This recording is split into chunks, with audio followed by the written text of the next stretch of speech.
All right, so today we're going to look at a pretty fascinating corner of the creator economy, but we're going to do it through a business lens. We're breaking down the blueprint for success in CAM modeling and thinking about it not just as a performance, but as a real, full-fledged business that, needs a solid strategy, the right tech, and a professional mindset to truly succeed. Okay, let's just jump right into this because this quote, it really gets to the heart of the matter. Success here goes so far beyond the superficial stuff. We're talking about being a communicator, an entertainer, a brand builder. I mean, these are the very skills that define any entrepreneur in the digital world today. So look, every business needs a storefront, right? And in the digital world, that storefront is your stream. This first pillar is all about laying down that technical foundation, and it's completely non-negotiable. This is where professionalism really begins. Now, you might look at these three things and think they're kind of basic, but they are absolutely critical. Think about it like this. A great webcam is like your product photography. Flattering lighting, that's your store's whole vibe, the ambiance. And a stable internet connection, well, that's just making sure the doors to your business don't randomly slam shut on a customer. It's all about giving them a premium, smooth experience. Let's get a little technical for a second, because this is one of those details that separates the amateurs from the pros. FPS, or frames per second. It's all about how smooth your video looks to the viewer. A choppy, laggy stream, it's an instant turnoff. It just screams unprofessional.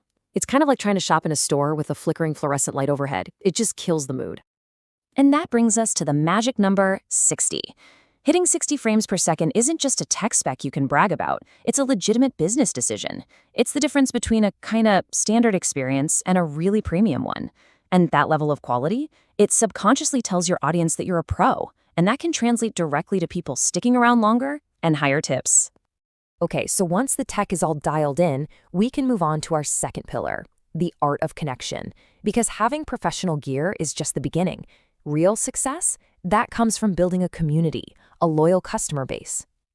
This slide lays it out perfectly. I mean, look at the difference. On the left, you've got a passive broadcast. It's a one-way street. But over on the right, you have an active, engaging stream. It's a conversation. Your viewers aren't just watching, they're participating. And that interaction, that's the secret sauce that turns a one-time visitor into a loyal, returning fan. So how do you actually build that connection? Well, it really boils down to treating it like any other service business. These points you see here are the core tactics: being authentic, adding that personal touch, and showing respect. It's not about putting on some fake persona. It's about amplifying who you are and making every single person in your audience feel seen and valued. That's how you build real long-term rapport. Okay, so you've got the tech down, you know how to engage. Now for pillar 3, where are you going to set up shop? Choosing your platform isn't just about finding a place to stream. This is a massive strategic decision that's going to define your brand, your income, and frankly, your level of control. When you're looking at third-party platforms, you're really trying to balance all of these key factors. A huge user base might sound tempting, but what good is it if the platform has a terrible reputation or takes a massive cut of your money?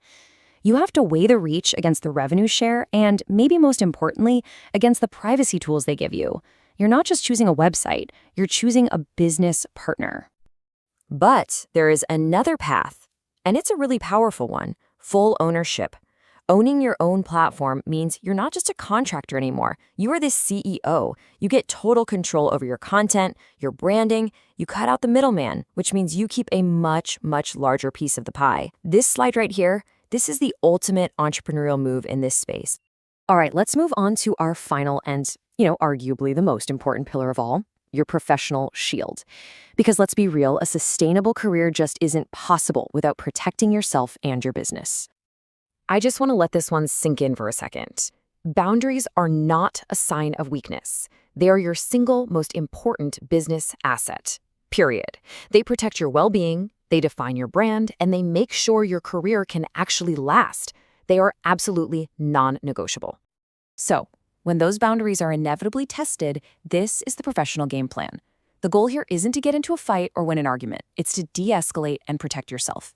Use your tools, block and report. And always, always remember that walking away is a perfectly valid business decision.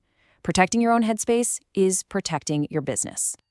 You can think of these practices as the daily maintenance for your professional shield. It all starts with anonymity. Your online persona is a character, it's not your private identity. It also means being legally savvy, knowing who actually owns your content. The whole idea is to be proactive about your safety, not reactive. You set the terms from day one. So as we bring this all together, the single most important takeaway is this: take control. Every single pillar we've talked about, the tech, the engagement, the platform, the safety, it's all about building a legitimate business and doing it on your own terms. And success in this business, just like any other, isn't about grinding out more and more hours. It's about working smarter.